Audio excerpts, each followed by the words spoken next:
تاسو ټولو ته زه خوش آمدید وایم هر کله وایم السلام علیکم ورحمت الله وبرکاته. ما عزتمندو مونږ ډیر بختور خلک والله چې قرآن او حدیث باندې نظر وکړي او مونږ د خپل عقیدې ته او د خپل ورځې او شپو ته سوچ وکړو نو په دې پرفتن دور کې مونږ ډېر خوش قسمته خلک په وایي که نه څوک په وایي شته او څوک په وایي نشته په دې به عمر تېرېږي خو لږ سوچ وکئ دا دومره نوجوانان چې هر یو کس په جیب کې موبایل دی د دې محفل خو ګورې دا برکت شو که نه چې دې نوجوان موبایل جیب ته واچولو ګانې اورېدلو په ځای باندې بل شیز اورېدلو په ځای باندې راغی او دې میلاد په محفل کې کېناست او بیا میلاد په محفل کې څه شی وي د نبي علیه السلام ذکر وي د الله ذکر وي او د نیکو خلکو ذکر وي نو دا خو عبادت دی په دې خو چې یو ځل مکمل لیونی نه هر سړی پې پوهېږي او بیا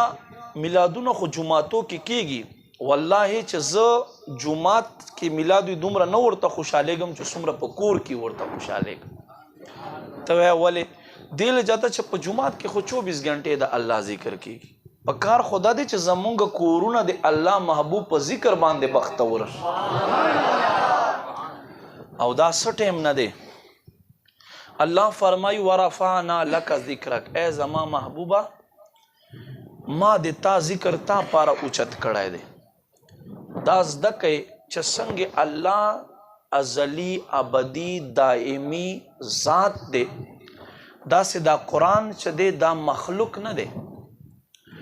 دا ازلی ابدي دائمی ذات دی مطلب دا دی زمونږ عقلو پورې درته وایم چې څه وخت راسې نه الله ذات دی اغ وخت راسې نه دا قرآن هم دی ولی چې قرآن د الله صفت دی چې څنګه الله ذات دائمی ابدي دی داسې د الله صفتونه چې دي هغه هم دائمی ابدي او ازلی دي نو گویا کې الله چې لا مخلوق نه دی پیدا کړی نظام د دنیا نه دی جوړ شوی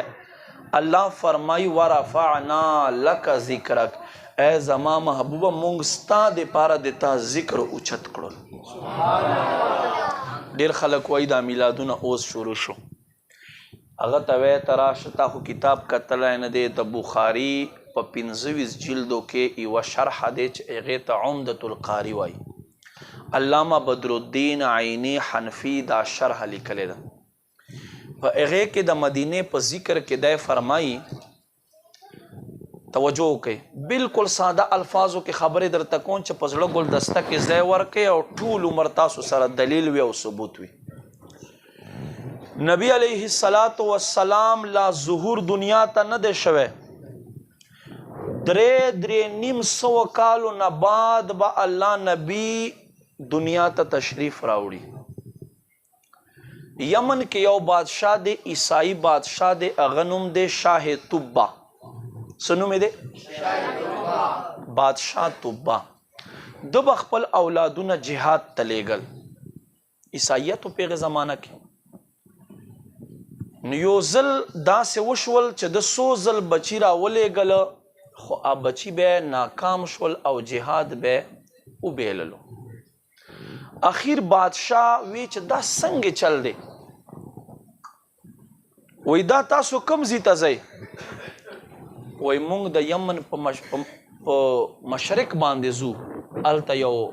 ښار دی چې هغه ته سوق الثمانین ویلی کېږي د 80 کسانو ښار ورته ویلی کېږي د مدینې په تاریخ کې خلک لیکي چې نوح علیه السلام کشتۍ څه وخت ودرېده په جودي غره باندې نو دا 80 کسان و له دې کشتۍ نه راکوز شول او دا مدینه منوره چې ورته ویلی کېږي په دې ځګي باندې آباد شول او په هغې زمانه کې د دې ځي نوم مشهور شو سوق الثمانین د 80 کسانو ښار د 80 کسانو کلی د 80 کسانو بازار نو ما عزتمندو دا بادشاه چې زمونو دا واقعه وکتله چې دا همیشه دپاره دې خلکو نه جنګ بیلي چې دا څنګه خلک دي چې زه وګورم نو بادشاه په خپله را روان شو او بادشاه یو تفسیر دا دی لرې کوم که نږدې دی بیا به ډېر شور جوړ شي زه وایم چې په ساده الفاظو کې یو یې دا لیکلی دی علماو چې بادشاه ځان سره 80 علما کړل او را روان شو لښکر خو بیل ورسره خو څه وخت چې د مدینې منورې ته راورسېدل نو دلته هغو عالمانو خپل کتابونه کولاو کړل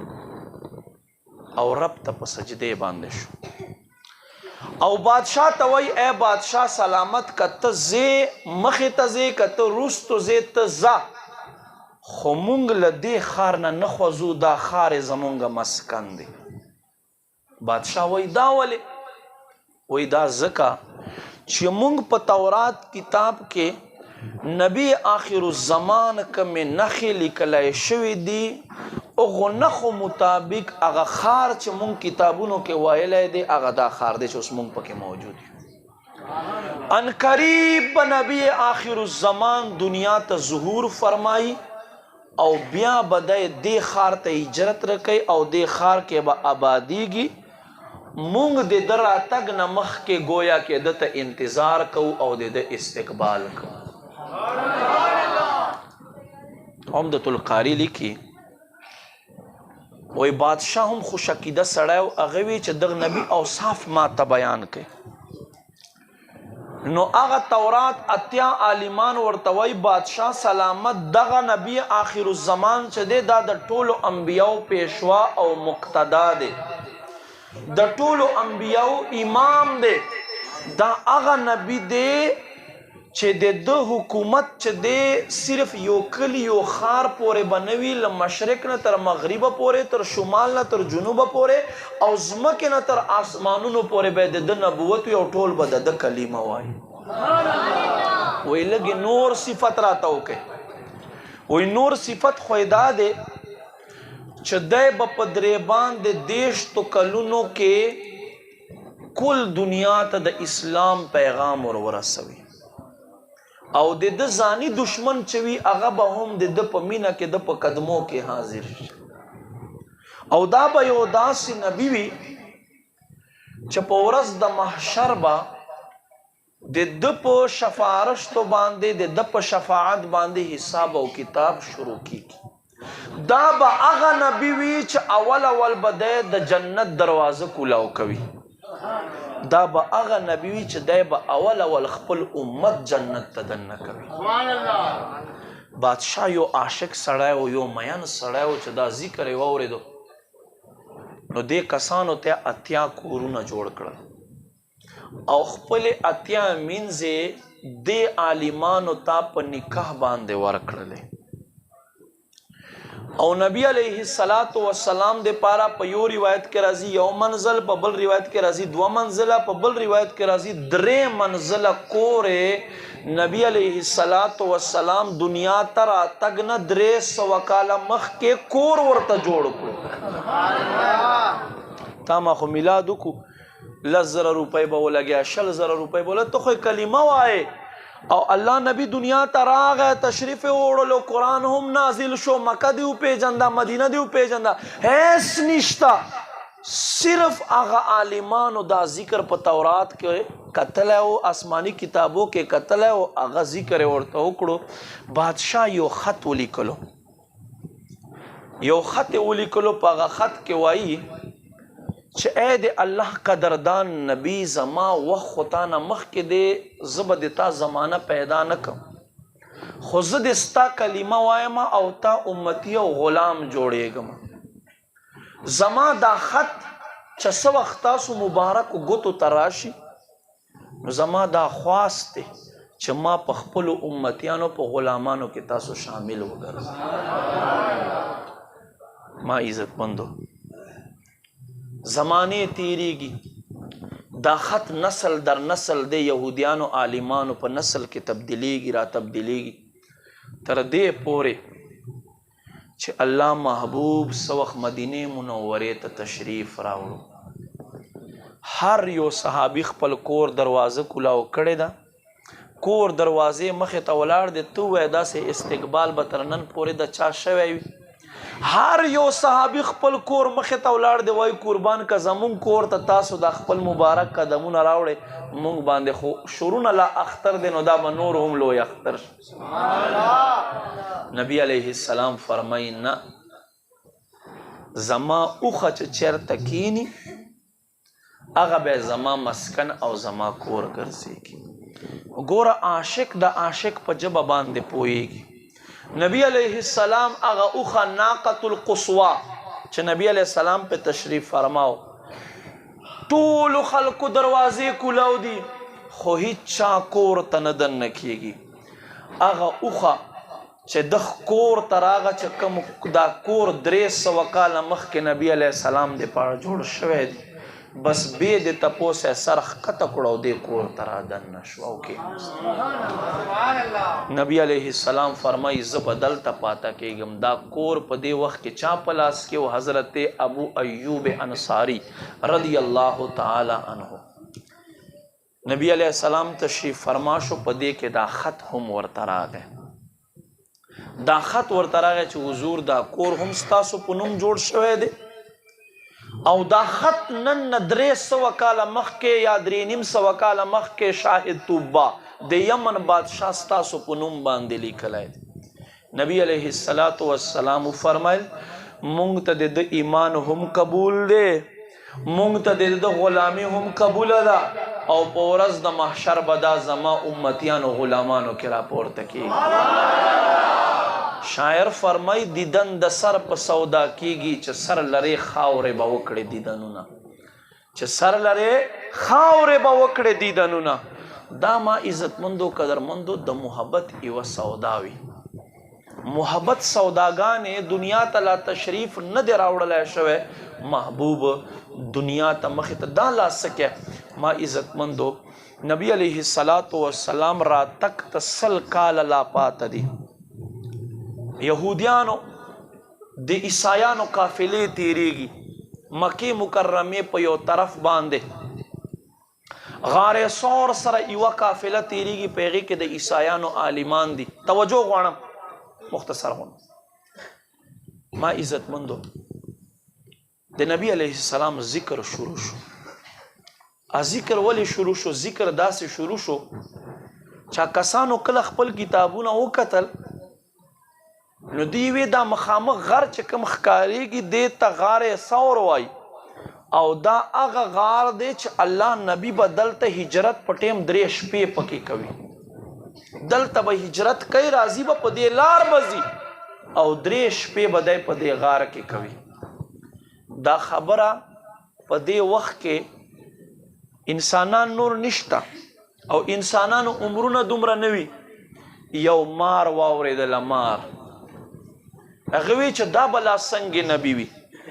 دا به څنګه شان وال نبی وي هغوی ټوله شپه د نبی علیه السلام صفتونه بیان کړل دا مار د نبی علیه السلام په صفتونو کې په نبی علیه السلام باندې میان شو لاړو غار ثور ته مار انتظار کوي 100 کلونو نه بعد به الله نبی دنیا ته راځي په غار ثور کې دننه یو نه دوه نه درې نه 100 غارونه وکیندل 100 غارونه چې محبوب راشي که یو غار بند شي خو بل خو به کولاوي چې بل کولاو شي بل خو به کولاوي که به په خو به وروځمه 100 غارونه وکیندل آرام کې انتظار کې هغه بخت والے ورځې هم راغی چې الله محبوب دنیا ته تشریف راوړو نبی علیه السلام را لوی شو او بیا اعلان نبوت فرمایلو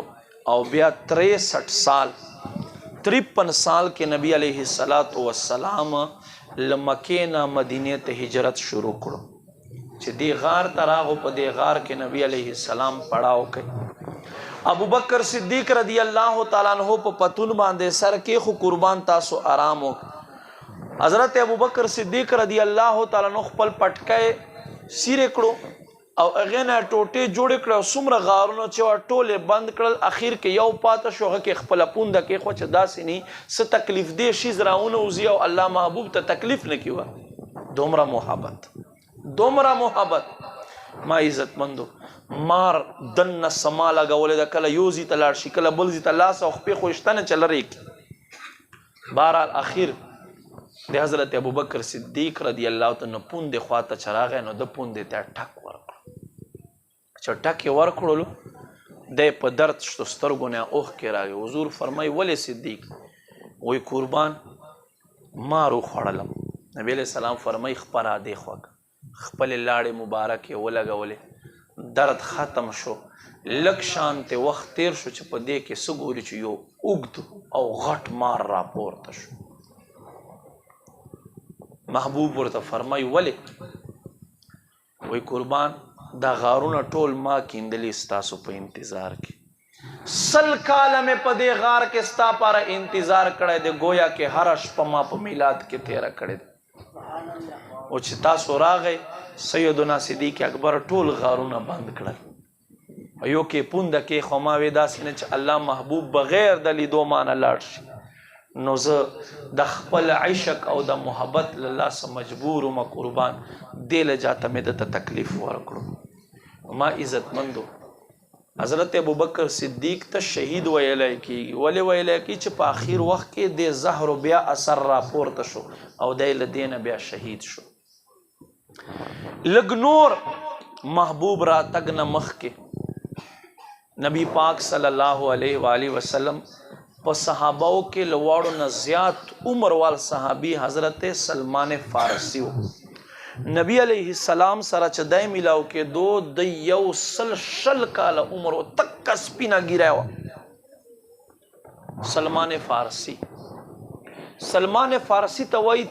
ته څنګه له فارس نه ایران نه مدینې ته راغلی، ته خپل حالت بیان کړه. وی قربان زما مور او پلار مجوسیانو اور پرستو، زه چې رالوی شومه زه به مکتب ته لیږلم، مکتب ته بچتلم، مدرسې ته بتلم، په لار کې یو عالم بناستو د عیسایانو یو غټ عالم و. بس ما اخ سره ناسته شروع کړه، هغه سره مې دوستانه شروع کړه. قربان ما 100 کاله د هغه خدمت وکړو، ما اور پرستی پریخوا، زه عیسایت ته د عیسی علیه السلام دین ته داخل شوم. 100 کاله خدمت نه بعد ما د عالم د دې استاد زما اخر وخت شو، ما وی چې قربان ته خو له دنیا نه ځې، ما چاته لیږې؟ وایي زه ما ته وی چې زه له دنیا نه ځم، اوس لاړ شه فلانۍ علاقې ته، هلته یو غټ عالم دی هغه سره اوسه. زه اخ پسې لاړم. لږ توجه وکړئ، ډېر اوږد بیان بنې. اخ پسې لاړم، چې اخ پسې لاړم بیا مې د هغه 10 کاله خدمت وکړلو، نو 50 کاله شو. بیا مې هغه ته وویل چې قربان څه به کېږي، تاسو خو له دنیا نه ځئ، تا نه بعد چېرته لاړ شم؟ هغه وی چې لاړ شه فلانۍ علاقې ته، هلته یو غټ عالم دی په روی زمین، د نه بل غټ عالم نشته. بیا زه اخ پسې لاړم، نو د 10 کاله مې د اخ خدمت وکړو، چې 10 کاله مې اخ خدمت وکړو. هغه ته مې چې قربان ته خو له دنیا نه ځې، ضعیف العمر شي، اوس تا نه بعد زه چېرته لاړ شم؟ وایي هغه ما ته وی چې اوس په روی زمین باندې عیسایت پاته نشو. اے سلمان ته به ځې یو ښار ته، ښار نوم دی یثرب، هغه ښار مشهور په کجورو باندې دی. ته به له دې ایران نه ځې دې یثرب ښار ته، حجاز ته،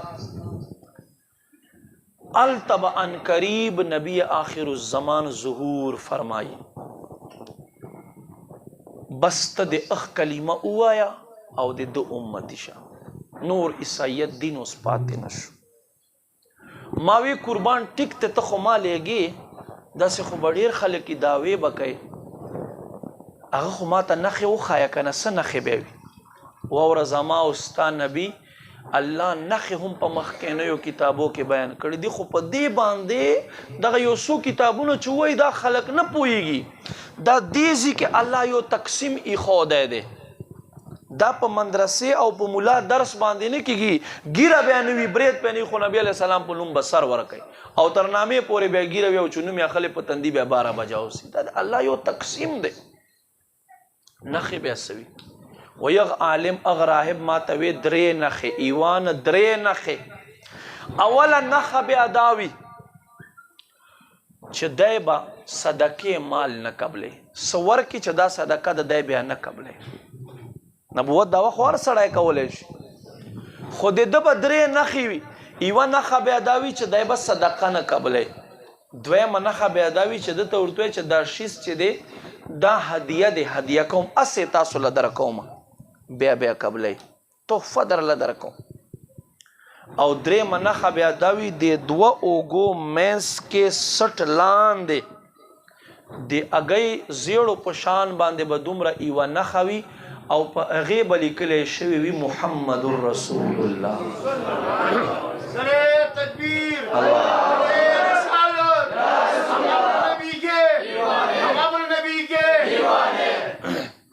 دا د نبی علیه السلام ظهور لا نه دی شوی حضرت سلمان فارسی را روان شو په لار کې دی فرمایي زه 9 ځای خرڅ شوم زما ګډې بې زمانه قبضه شوې او 9 ځای زه خرڅ شوم زه غلام شوم غلام ما وی غلام دی جوړ شم خو چې نبی آخر الزمان دیدار زه وکم او زه د کلمه ووایم فرمایي زه مدینې ته رادننه شوم د غلامۍ په لباس کې قربان یا رسول الله زه خپل مالک سره هم په دې کې شور جوړ شو یو یهودي سره په پټي کې په کجورو باغ کې مې کار کولو شور جوړ شو شور څه دی حضرت سلمان فارسی فرمایي شور جوړ شو چې الله محبوب مدینه منورې ته تشریف راوړلو حضرت سلمان فارسی فرمایي ما هم ځان سره د کجورو یوه ټوکرۍ ډکه کړه ورمنډه مې کړه او ما ورته وی چې ملاقات مې وشو ما ورته وی چې دا زه تاسو ته څه درکوم دا زه تاسو ته صدقه کوم صدقه واخلئ وی ده ماته ووی نحن الانبیاء لا نتقبل الصدقه مونږ انبیا چې مونږ صدقې نه قبلو وی زه ته سیټ ته شوم څو ورځو بعد ورغم بله ټوکرۍ مې واخیسته مې چې قربان دا مې تاسو ته هسې هدیه راوړې ده هیبه کوم تحفه درله درکوم نبی علیه السلام وخندل او ما نه واخیستو 2 نښې پوره شوې 3مه نښه ګورم فرمایي یوه ورځ مې الله محبوب د کجورو په باغ کې وکتلو کمیس مبارک باسلی دی او صادر په ځان باندې اچولی دی ګرمي موسم و نو زه کله یو خواشم ورته کله بل خواشم ورته چې دا نښه 3مه وګورم چې دا شته که نه کوي خو کلمه به وایم او که نه وي خو ته سیټ ته به شم کیدای شي بل څوک فرمائی ما بار اخوا دیخوا کے دو نباد اللہ نبی ماتا مسکیش و ماتا فرمائی سلمان دوانہ خیدے وقتل دریمہ پاتا در راشا دریمہ اگورا و کلمہ ہوا ہے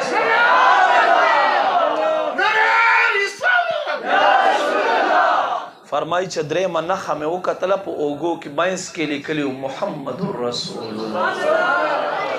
محمد ہمارے بڑی شان والے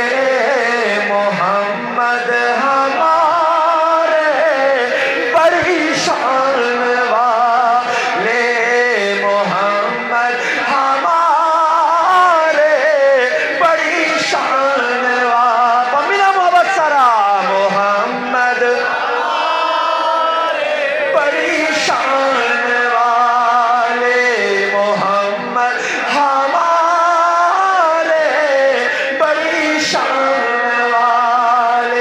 لگاتے ہیں نعرہ ایمان والے کہ محمد ہمارے بڑی شان. سلمان فارسی رضی اللہ تعالیٰ عنہ دا خو محبوب را تگنا مخ کے ذکر اوس ما یو آیت وی الله فرمای و اما السائل فلا تنهر اے محبوب سوالګره چې راشي تا نه څوک سوالو کی بیا سپکې مه ورته کوه. اوس په دې آیت په یو څو خبرې وکړه. حضور په بارګاه باندې حضرت سلمان فارسی ناسته سترګو کې اوښ کې دي. حضور فرمای اے سلمان نن خو تا په سترګو کې اوښ کې دي، توجه وکړئ. و یا رسول الله صلی الله علیه وسلم څه ووایم؟ زه یو آزاد او د یو مالداري سړي او د یو عزتدارې ښځې زوی یم او دومره تکلیفونه مې ستاسو راتګ دپاره تیر کړه، خو افسوس دا دی چې زه مدینې ته راغم، زه یو غلام په شکل کې راغم. قربان زه یو آزاد سړی یم، زه دا غواړم چې تاسو نه پاسېدی او چې پاسېدی په خپل طبیعت پاسېدی. زه یو یهودي غلام یم، هغه په ما باندې ډیره سختی کوي او تاسو خواته مې نه راپرېږدوي. الله محبوب دریای رحمت په جوش کې راځي. سلمان ورشه خپل یهودي بادشاه هغه ته ووایه مالک ته چې څومره قیمت په غواړې چې تا موږ ته آزاد کو، خپلې غلامۍ ته دې داخل کو. سبحان الله. حضرت سلمان فارسی په منډه منډه راغی. یهودي چې پوه شو چې ازادۍ یې پرېږدی نه او دا خو د کار سړی دی، وی اے سلمان 3 شرطونه می دي که دا پورا کولای شي بیا ته آزاد یې کنې آزاد نه. شرطونه څه دي؟ ما ته به 1 پاو سونه راوړې، ما ته به 1 کیلو چاندي راوړې سپین زر، او ما ته 100 د کجورو ونې به خښوې هغه به لویوې چې کجورې راوړي بیا ته آزاد یې. یو روایت کې راځي 300 دي، بهرحال 100 دي یا 300 دي، اوس هم هغه باغ موجود دی. حضرت سلمان فارسی اول ډیر خوشاله، خو دا داسې یو قسم ته سخت شرطونه چې په دې وخت کې مسلمانو ته روپو سخت ضرورت و. نو ما عزتمندو قدرمندو حضور خوا ته راغی، خو ما طرف ته ګورئ، خبرو مو بیا نیمه زده کوئ، توجه مکمله ما طرف ساتئ. خفو حضور فرمای سلمان ولی ته خو لاړې ډېر خوشحاله خفه راغی. وایي قربان ډېر عجیبه شرطونه کې خو ډېره ګرانه خبره ده چې زه ازادېږم، په ژوند خو زه نشم ازادېدی. ولې شرطونه څه دي؟ و یا رسول الله وی چې ما ته به 1 پاو وره سونه راوړې، نو دومره سونه به څوک ورکوي؟ حضور فرمایي کښېنه. کښېنستو، صحابه محبت ګوره. په دې کې لږ ساعت بعد یو صحابي راغی او پټکي په دې شمله کې داسې څه نیولې دي او راغی. صحابه محبت خو ګوره. وایي قربان زما چرګ نن په کور کې پیله انډه اچولې وه، ما وی چې دا پیله انډه الله محبوب په بارګاه باندې پیش کړم. محبت خو ګوره، محبت ته چې تا په هر څه باندې وي، لازمي خو نه دی چې ته به میلاد دې پر کروڑاو روپۍ لګوې، نه نه، محبت خبره ده. نبی پاک صلی الله علیه و آله وسلم ته واخیستلا، هغه چې رخصت شلو، الله محبوب فرمای سلمان داونی سخپل امام په شمله کې ورشه یهودی ته ورکا. حضرت سلمان فارسی فرمای زلاړم په لاس کې مې انډه اگئ اخیسته، فرمای الله په ذات مې دې قسم وی محبوب له لاس نه مې چرخیسته دا انډه وا، څه وخت چې دې یهودي ته ورغم لاس مې کولاو کړو نو الله سنت جوړه کړې وا. وی چې الله محبوب خواته راغم ما ته وی چې اے سلمان ایوه افته کې دن بتل دې یهودي نه خلاص شي، ته به آزاد شي. فرمای شپه تېره شوه، په سبا باندې الله محبوب سهار مونځ نه بعد ما ته فرمای سلمان راځه. ورپسې شومه، یو شګو ډېر ته ودرولم، وی چې جولۍ ډکه کا، جولۍ مې ډکه کړه. ما ته و فرمایل اے سلمان دا والا او دی یهودی ته په منډه سره وروړه. جولۍ ته مې شګې واچولې، خو چې الله محبوب راته و فرمایي لاړم هغه خواته چې ما خپله جولۍ کولاو کړه، په خدای مې دې قسم وي الله چاندي ته جوړه کړې وه. حضور سهار کې رانه پته وکړه چې 100 ورځې پاته شي، ما چې 15 ورځې پاته شي. وی چې ښه په درېیمه ورځ الله محبوب ما ته وفرمایل چې لاړ شه علي ته ووایه حضرت علي رضی الله تعالی بازار کې گیا خرڅوله گیا خرڅول دا دی حضرت علي سنت دی وی علي ته ووایه چې د کجورو یو سل یا یو روایت مطابق 300 تخم راوړه وی حضرت علی رضی الله تعالی عنہ واخستو حضور ما ته فرمایل چې ته یو مشکې ډکا وی هغه مې ډک کړلو ما بغار وکیندلو د يهودي پټي تراغو سحر کې ما بغار وکیندلو محبوب په خپلو ید الله والو لاسونو سره هغه کجوره بوټه کېخو او شګې به په واړولې او حضرت علی ته فرمایل چې اوبه په واړوه حضرت علی به اوبه په واړولې فرمای بوټي مو لګول مازدیګر وخت لمر په پریوتو باندې فرمای حضور سره روان شوم لاړو واپس مونستا شپه 13 شوا په سحر کې محبوب چې سلام وګرځول ما ته فرمای اے سلمان اغه خپل ونو خیال دې کړای دې کنه دې کړای مې چې قربان پرون مولای چې هاو چې ورشه لک تماشا خو کا حضرت سلمان فارسی فرمائی اوی اللہ ذات قسم مازدیگر حضور ونا خاکڑا بوٹائے خاکڑو چپ سبا و تراغم لو شمی خوی سکیا میں وی ہم ور سر راوڑے وا نعرہ تکبیر نعرہ رسالت نعرہ رسالت تاجدار ختم نبوت نبی علیہ السلام فرمائی اے سلمان تمہیں وزدا سے آزاد کړي چې څوک تا نه شکایت کولای سبحان نن هم هغه کجور مشهور دی اجوا کجور ورته ویل کېږي نبی علیہ السلام فرمائی چې چا قبض بیماری وي هغه دا کجور اجوا زیاته خوري فرمای چې چا زړه کمزور وي زړه مسلې وي دا کجور اجوا کجور د خامخا خوري او فرمای ک بیا چا په بدن باندې دانی خېج نو دا اجوا کجور چې د دې بمبته دی د دې بمبته دی په اور باندې لګوسی زی او معده دی کی او هغه دی خوري نو په بدن باندې به دانې نه راخېج سبحان الله نن دا سه مشهور شو چې په مدینه کې نور ډېرې کجورې دي خو اجوا کجور چې دی حضور فرمایی د هر یو شیز یو سردار وي او په ونو کې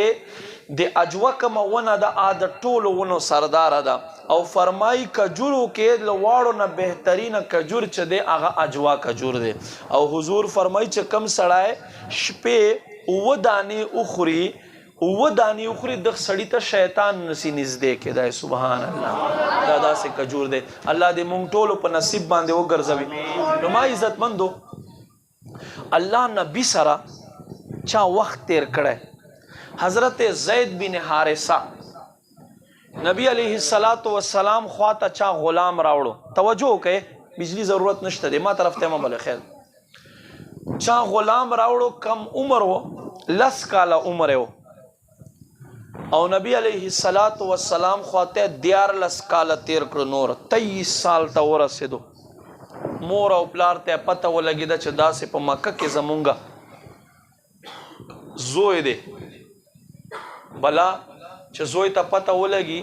چې زما مور او پلار دلته دی هغه چا خواته پاته کېدای شي او بیا چې غلامانو باندې خو به د زناورو څاروونه به خلکو بد سلوک ورسره کول نو ما عزتمندو پلار او ترې حضرت زید بن حارثه پسې راغه نبی علیہ السلام ته وای دا زمونږ یو وای زما بچی دی بل وای زما وراره دی مونږ به تعالی 2 ګونه قیمت درکو طالبا 2 ګونه قیمت درکو خو ته مونږ ته د خپل بچی حواله رحمت للعالمین صلی الله علیه و آله وسلم ته خو ګوره توجه کې ما عزت مندو الله محبوب ورته فرمایي صحیح ده ز زید راولوما او مېس کې به ودرو کتا سو سرزی یو ی پلار ی بل ترې صحیح ده کتا سو سرزی ولې دا خو نه کې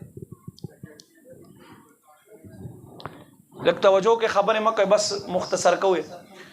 کتا سو سرزی یو ی پلار ی بل ترې بوین زې روپې نه علما وې صحیح ده دوی ډیر اخکې د چې څنګه پلار یې زه راغلی یم او ترې وایي زه راغلی یم څنګه به موږ سره نه ځي دومره کلونه پکې تیر شوي دي حضرت زید بن حارثه ځوان دی زلمی دی نبی علیه السلام حتیم کې کعبې خواته ولاړ دی او حضرت زید راوستلو او زید ته فرمای دا یو د پلار دی یو د تر د پیژنې وې پیژنې وې دوی تا پسې راغلي دي بونځوي خو ما اختیار ورکړو چې که تاسو سره دی ځي خو زی و روپۍ نه علمبوی ځئ او که دی پاته کېږي به تاسو سختي نه پې باندې کوئ سبحان الله حضرت زید بن حارثه سوچ نه کوي دا نه وایي چې الله نبی پرېږدومه ځمه نه بس فوراً شارټ کټ پلار ته وایي او تره ته وایي تاسو لاړ شئ زه نبی علیه السلام سره خوشحاله یم هغه وایي یو وایي زه د پلار یم بل وایي زه د تره ته مونږ سره نه ځې حضرت زید بن حارثه څه ورته وایي حضرت زید بن حارثه ورته فرمایي ای زما خوږه پلاره او ای زما خوږه تره په خدای مې د قسم وي دومره محبت څوک خپل زوی ته نه ورکوي څوک خپل اولاد ته نه ورکوي څوک خپل وراره ته نه ورکوي الله په ذات مې د قسم وي څومره محبت چې ما ته رسول الله راکړی دی زه وایي نه ځمه زه دلته پاته کېږم نبی علیه السلام بیا محبت څنګه و فوراً یې له لاس نه ونیولو وایي ای خلکو زه محمد وایم چې زید ته به نن نه بعده محمد رسول الله زوی تاسو ټول وایو دا یې ځکه د نبی علیه السلام په زوی باندې مشهور شوی نبی علیه السلام چونکه لوی کړو دې له جاته بهرحال ما عزتمندو دا د محبت سوداګانې دي دا هر چا نه کېږي ګوره په زړه کې یو ځای خالی ساتل پکار دي الله محبوب محبت دپاره حضور په غلامانو ډېر شی اداګانې دي او نبی علیه السلام وایي چې څوک هم راغلی خالی نه دی شړلی په غلامانو کې یو غلام دی نوم یې دی حضرت عبدالله اسود انسی حضرت عبدالله اسود انسی رضی الله تعالی عنہ دا له رنګ نه تور دی او شونډې مبارکې هم غټې شونډې دي نبی علیه السلام یو ځل تشریف فرماو د سر خپو کې نیولی دی او جاړي ځوان دی الله محبوب فرمایي ای عبدالله ولې جاړې وی قربان زه د مدینې نه یم او زه آزاد سړی یم نه یو غلام یم تاسو زه آزاد کړم قربان یا رسول الله غریب یم څه داسې غټه پیشه مې نشته نه مې په مدینه کې باغ شته نه مې کاروبار شته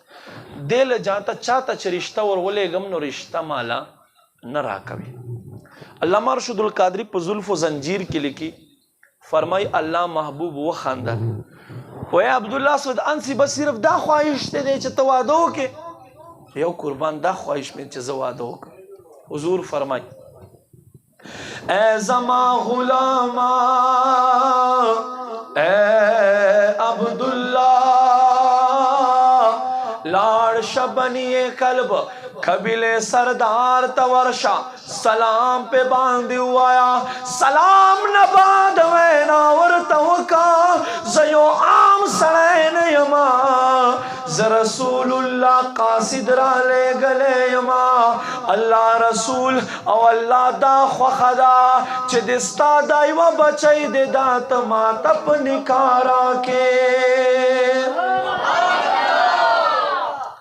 الله محبوب پیغام دی ګوره نن هم موږ ته الله محبوب پیغام دی چې تاسو خپل نکاحونو کې غلط رسمونه مه کوئ خو موږ یې کوو دا نکرزي وړل او راوړل دا د هندوانو عادتونه دي شمع وړل دا د هندوانو عادتونه دي دا د مسلمانو نه دي دومره جهیز په پلار او مور باندې ښودل چې قرضې کېږدي دا د هندوانو عادتونه دي ورسه هندوستان ته دا د الله رسول طریقه نه دی بهقی شریف حدیث ته نبی علیہ السلام بی بی فاطمه ته په جهیز کې په نکاح کې څه اخیستې دي واوره 2 چټیانې 2 د اوبو جګونه 2 ګیلاسونه او یو د هاتي غاښونو هارو بس دا په جهیز کې د جنتی ښځو سردار دا رخت جهیز دی او موږ څه کوو چې دوه کسان سره جوړي او جون تیروي بس کنه یاره څه دپاره دا دومره په 2 لکه روپۍ باندې بیډ ورله اخیستله او دا په 10,000 وال باندې لماستی کېږي او په 10 لکو وال باندې کېږي نو چې په 10,000 وال باندې کېږي نو 10,000 وال ولې نه ورته اخلی الله رسول دا پیغام د مشکات حدیث ته حضور فرمای لواړو نه بهترین نکاح هغه دی چې په کم نکاح باندې کمه خرچه راشي کمه خرچه او په ولیمه کې چوارې تقسیمول دا سنت دی دا نه چې فلانی ډش راوړی فلانی ډش راوړی فلانی ته خو بیا وکې خو تر سره دا بل ګاونډي دی هغه هم ځوانه لور دی هغه هم خواهش لري ابه څه کوي ابه چاته ځي پلار خو یې د اړیکې لاړ شي مازدیګر ماښام وچې شونډې راشي و یاره نن د اړي ونه لګېده د هغه فکر خو ته نه کوې ته څنګه د حضور غلام عاشق نه دا عادتونه به انشاءالله مونږ پرېږدو د دې میلاد په برکت سره انشاءالله ساده نکاحونه کوئ نه به قرضې الی اولادونه به مو خوشحاله وي تاسو به خوشحاله او د سکون د راحت ژوند به تېرېږي او که خواهش لرئ نو خواهشات د بادشاهانو نه پوره کېږي ضرورت د الله هر چا پوره کوي خو خواهشات چې دي د بادشاهانو نه پوره کېږي خواهش په دنیا ما لرئ او ضرورت به مو الله پوره کوي الله دې مونږ ټولو ضرورتونه پوره کړي بهرحال ما عزتمندو صحابي لاړو ستړي خو نه یو که ستړي یو بیا بندو صحابي لاړو دروازه یې وټکوله څوک من علی الباب په دروازې څوک انا صاحب رسول الله د حضور غلام راغلی یم کېنولو کېنې جي کېنستلو چې کېنستلو جي څه پیغام مو راوړی دی نو چې چاته په خپله باندې واده پیغام ولوی او له نسل نه غلام او رنګه دې توری او کار روزګار دی نی او د قبیلې سردار ته راغلی لکه ناظم له MNA MP ته راغلی څنګه به وینا ورته کوې بهرحال صحابي خپل سترګې ښکته کړې او وایي قربان که تاسو خفه کېږئ ما حضور یو پیغام به درته سناو کما ما چونکې د نکاح طلب دی د واده طلب مې دی الله محبوب تر مخه مې دا خبر وړاندې که حضور ما ته وفرمیل چې ورشه او د بني کلب قبیلې سردار ته ووایه چې الله نبی دا خوښه ده چې د ستا بچی نکاح ما سره وکړي نو تا په دې کې څه خیال دا خبرې چې وکړه دا سړی لږ مخکې شو بیا وروسته شو په سوچ کې شو چې که ورکوم د قوم د قبیلې خلک په څه وایي او چې نه ورکوم نو الله رسول به خفه شي چې الله رسول خفه شي الله به رانه خفه شي چې الله رانه خفه شي نو دنیا مې خوار آخرت مې خوار په سوچ کې شو اے زما عزت مندو مسلمانانو رونو په یو اوږ سوچ کې لاړلو ورسره یې لور لګیا وه کور کارې کولو هغې د حضور غلام دا خبرې واورېدې له کور ګوټ نه آواز راځي اے زما خوږه پلاره اے زما بابا جانا زما له خاطره ته خپل آخرت مه خواره څنګه چې الله خوښه الله رسول خوښه ما هم دا رشته خوخه دی ولې چې زما رسول خوخه ده پلارې وایي بچی چې تا خوښه ده ته به ټیم ورسره تېره ما خو خوښه ده دا خبر بهرحال ها وشو سبا به نکاح تړلی کېږي پیغام یې ورکړو زه سړی خو له خوشحالۍ نه په جامو کې نه ځایږي راغی الله محبوب ته قربان پیغام یې قبول کړو دا ستاسو الله نبي وخندل او فرمای اے صحابي څه شته سره سبب د نکاح قرباني هیڅ نشته را سره هیڅ نشته را سره مونږ خو دنیا سره مشغله نه ساتو مونږ خو تاسو خواته ناست یو قربان نو تاسو ته هم دا خواست کوم دیندارو خلکو خیال ساتئ ګورئ دا د مهنګایي کم ځي ته ورسېده خو چېرته عالمان راوتي نه دي چې روډ جام کړی چې یاره زموږ تنخواګانې زیاتې کوي اوس هم په دې مهنګایي دور کې په 10,000 او په 12,000 ګزارې کوي او قرآن کې الله فرمایي زما په لارې ورکې یو عالم ته یو نیک ته زه به په 900 درته بدله کړمه فرمایي والله یضاعفها الله چې خوښه شي نو دې نه به 100 چنده کي درته نو د علماو خیال ساتئ ګورې مخکې ورځو کې یو ملګری ما سره میلاو شو ما ته وی زوی راته وی چې ما ته به کباب هلې وی په خدای ذات قسم ما سره د کباب روپۍ نه وې وی زوی مې په چای باندې پام مې بدل کړو او بیا مې کلي ته بوتو ما چې دومره روپۍ درسه چې زه واپس خو کرایه کم کنه خدا خلک ګورې چاته وایي نه اسې د علماو په لباس مه خطا کېږئ خیال ساتئ الله به تاسو رزق کې برکت اچوي الله دې موږ ټولو ته برکتونه نصیب کړي بهرحال ما عزتمندو قدرمندو فرمای الله محبوب وخندل یو 100 درهم ما تراکړو فرمای چې لاړ شه ځان له نوې پګړۍ والا ځان له نوې جامې والا ځان له پیزار والا ثواب استا نکاح وي الله بسنګ وختو صحابي راغی کور ته سحر بزي دکانو ته ټول شپه په انتظار چې سبب زمان نکاح کیږي او د قبيله سردار لور سره به زمان نکاح کیږي کله یو خو په یو ډډه ووري کله په بل دا انسان عادت ته چې کله یو انسان ته یو فکر لای کډیر خوشحالي خوب نه ورځي او کډیر غمجنی خوب نه ورځي ما عزت مندو شپه 13 شو سحر منځ وشو بازار کولاو شو لګیا د ځان ته جامې پکې لټوي غریب سړی سره چې پیسې راشي خو بیا ډیر زیات خوشحالي جامع ګوري یو دکان کې بل دکان کې پدې کې سیدنا بلال یو आवाज کوي اے د حضور غلامانو الله رسول پیغام راولې ګلو تاسو خپل دکانونه بند کړئ سبب قافله وزي احد میدان تا احد په میدان باندې با کفار سره الله او الله رسول په نوم باندې جهاد کېږي بلال روان دے مدینے په بازار کې اعلان کړي حضرت عبداللہ اسود انسی رضی اللہ تعالی دا اعلان واورید زړه نقشه بدله قرآن کې الله فرمای ایمان والو دا خپل نفسونه جنت په بدل کې الله او په الله رسول باندې خرڅ کړي دي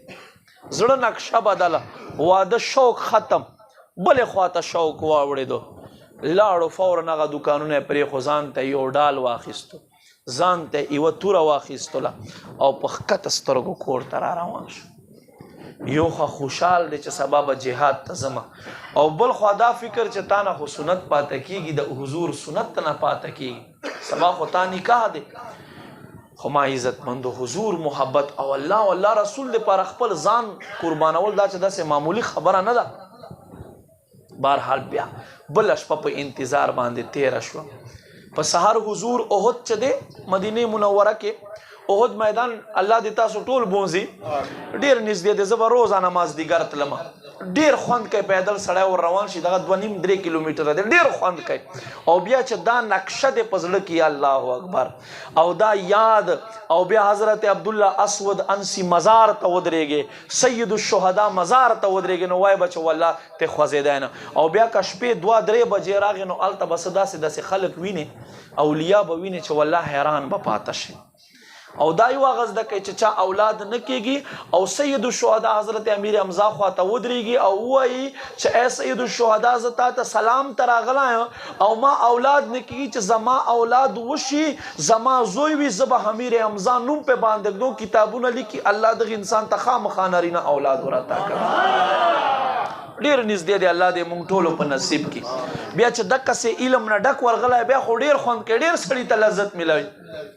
ما مدینه سردار صفونه ودرول صفونو نه بعد یو گمسام جنگ شروع شو حضور غلامان لگیا دی حضرت عبداللہ اسود انسی ور سره نږدې اوس هم د کجورو باغ دی په کجورو باغ کې ځان پټ کړای الله محبوب ته ځان نه خای داسې نه چې جهاد نه مې واپس کی چې تا خو نکاح دی مازدیګر به دې نکاح تړما ځان یې پټ کړای دی الله محبوب لره مېز نه آواز کوي اے صدیق دا ټول ز پیژنما لره مېز یو کس ته ما ته شاګرځوي ما ته مخ نه راکوي ما نه شرمېږي اے صدیق ما ته ووایا دا څوک دی حضرت صدیق اکبر حضور ته ولاړ دی حفاظت کوي حضرت سیدنا صدیق عرض کوي یا رسول الله دا دستا غلام حضرت عبداللہ اسود انسی جہاد تراغلائے دے حضور فرمائے خمانا نکاح کولو دے دل تراغلائے دے قربان جہاد تراغلائے دے شہید شو 70 صحابہ شہیدان شو دے ہم پا 70 صحابہ نبی علیہ السلام دا دیر درد والا ورزوا اللہ محبوب خپل غاخ مبارک شہید شو دیر درد والا ورزوا ما عزت مندو الله محبوب کله یو غلام ته ورمنډه کی کله بل غلام ته ورمنډه کی کله بل غلام ته ورمنډه کی پدې کې لره مېزنا حضرت سیدنا عبداللہ اسود انسی باندے نظر پریوتلو محبوب کریم مخپل لنگراو چتکڑلو لواڑو نزیاتا منڈے دتا وحلا راوائی خستن اخپل غیگ سرے ولگولو بیائے پخپل نورانی لاسنو باندے حضرت عبداللہ اسود انسی اغوینے او اغا خور دا احد میدان صفا کبھی حضور فرمائی اے زمان صحابو تاسو خدای احد پا میدان کے گورے خو اللہ پا ذات میں دے قسم ہوئی زمان محمد الرسول اللہ سترگے گوری چپا مدینہ کے سترگے میں گوری چپا جنت کے جنتی ہورو حضرت عبداللہ اسود انسی لوگو تو ننی ولائے دے جنت سیر پہ باندے کبھی نو فرمائی دیدن دا سر پا سودا کیگی چه سر لرے خاورے با وکڑی دیدنو نا آدھا حضور مین نا ڈک خلق نہ زان تا گوری نہ خلقو تا گوری نہ دنیا خواہش تا گوری زان قربانے نما عزت مندو مونگ بہم لدنیا نزو دنیا نا خلق روان دی خو چھتا پدا سے حال کے زے حضرت بلال رضی اللہ تعالیٰ نو چھے کل دا مرگ وقت راگ ہے نو بی بی خپو خواتا ناستا دے او بلال بیا زان سر مسکیش بیا زان سر مسکیش بیا زان سر مسکیش بی بی اور توائی قربان تا زل قدم دل دنیا نا روانے ما پزڑ باندی یو غر پروت تے چه زب استا بغیرہ کونڈا شما زب کونڈا شما او تو بیا زان سر او خاندے دے خاندہ دا وجہ سے دے بلال پسترگو کے ٹپ ٹپ اوخ کرا روانشوے وے اے زما بی بی تا تا پتشتا دے جدائی زما زڑا ٹوٹے ٹوٹے کڑے دے ان قریب بزپ قبر کے محبوب دیدار کوما محبوب دیدار تزور روانی ما وخرا نزدیکی کی دے جاتا زپ اخبر قسمت ماندے ناس کو خوشا لے گا نما عزت مندو دا حضور محبت چلے دا یو عام شیز نہ دے اللہ دے پر زلونا خواہ کری دی زلونا خواہ کری دی ہارے مورزوی محبت نشی کولا ہے مونگ با دا سیدنا صدیق پا نظر گورو مونگ با سیدنا عمر پا نظر گورو مونگ با سیدنا عثمان پا نظر گورو مونگ با سیدنا علی پا نظر گورو او کتا دا ابو جہل پا نظر وکتل نبا دا دنیا شو نبا دا آخرت شے اللہ دے مونگا دا صحابہ کرامو پا نقش قدم ماندے روان کی اللہ رب کریم دے زمونگا دا مین محبت محفل پخپل دربار ماندے قبول کی آمین وما علینا الا البلاغ